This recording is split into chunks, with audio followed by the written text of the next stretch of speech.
When the FBI suddenly puts a $200,000 reward on someone's head years after they disappeared, you know this is not just another cold case. This is the story of Monica Witt, a former U.S. Air Force counterintelligence specialist who allegedly crossed one of the most dangerous lines imaginable, turning against her own country and helping Iran target American intelligence operations. Do not forget to subscribe, like, and share for more updates. Thanks. And now, more than a decade after she defected, the FBI says the threat may still be active. So the big question is, why is the U.S. government suddenly renewing this case in 2026? And what does Monica Witt possibly know that still has American officials worried? Because this story feels less like a headline and more like a real-life spy thriller. According to the FBI, Monica Witt served in the U.S. Air Force from 1997 to 2008 and worked in highly sensitive counterintelligence roles involving classified missions in the Middle East. She reportedly spoke fluent Farsi and later worked as a Defense Department contractor. That alone made her valuable. But prosecutors say things changed after Witt attended conferences in Iran that allegedly promoted anti-American propaganda and were linked to the Iranian Revolutionary Guard Corps, also known as the IRGC.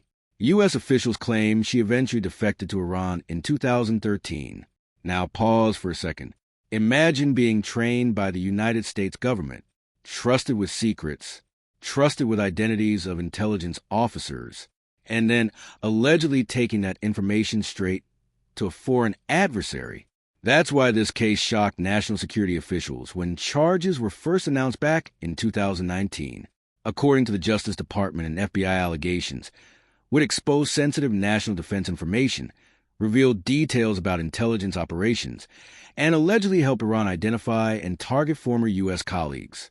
The accusations are serious enough that the FBI now says she likely continues supporting Iranian intelligence activities. And here's the part that makes this story even more intense. The FBI isn't reopening this case randomly. Officials specifically said this renewed push comes during what they called a critical moment in Iran's history. That wording matters. The U.S. and Iran are already locked in rising geopolitical tensions, cyber conflicts, proxy battles, and intelligence wars.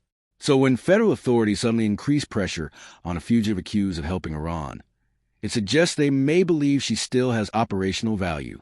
In other words, this may not be ancient history. This may still be active intelligence warfare happening right now. And honestly, that's the scariest part of this entire case. Because espionage stories usually sound glamorous in movies, but in real life, people can die from leaked intelligence. The FBI says Witt allegedly endangered U.S. personnel and their families stationed overseas. Prosecutors also accuse her of helping Iran build target packages against American intelligence workers. If true, that goes beyond politics. That enters betrayal on a national security level. Now, to be fair, Monica Witt has never publicly defended herself in a U.S. courtroom because she remains at large in Iran, according to authorities. The allegations remain accusations from the U.S. government. But what makes this case fascinating is how unusual it is. Defections from U.S. intelligence circles are extremely rare, especially involving someone with counterintelligence training.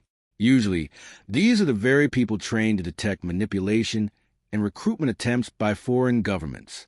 Which raises another question. What pushed Monica Witt to that point?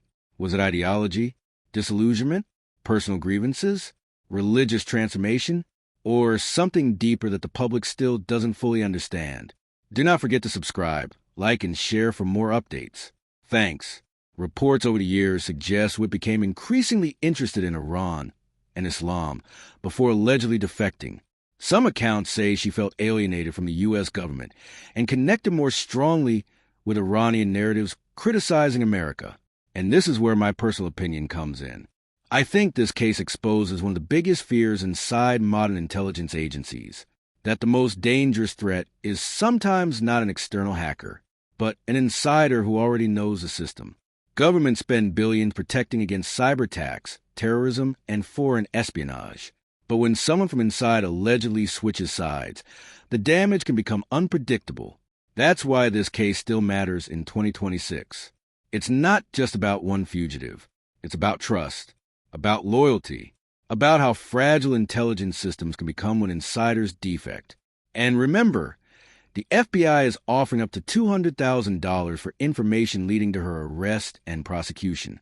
Authorities believe she may still be living in Iran and possibly using aliases, including Fatima Zahra or Narges Witt, which means somewhere out there, investigators believe somebody knows exactly where she is. The real mystery now is whether Monica Witt is simply hiding, or whether she is still actively involved in intelligence operations against the United States. And if that's true, this story may be far from over. What do you think? Was Monica Witt driven by ideology, manipulation, or something else entirely? And should former intelligence officers face even harsher consequences for alleged espionage? Drop your thoughts in the comments, because this case is one of the most chilling insider betrayal stories America has seen in years.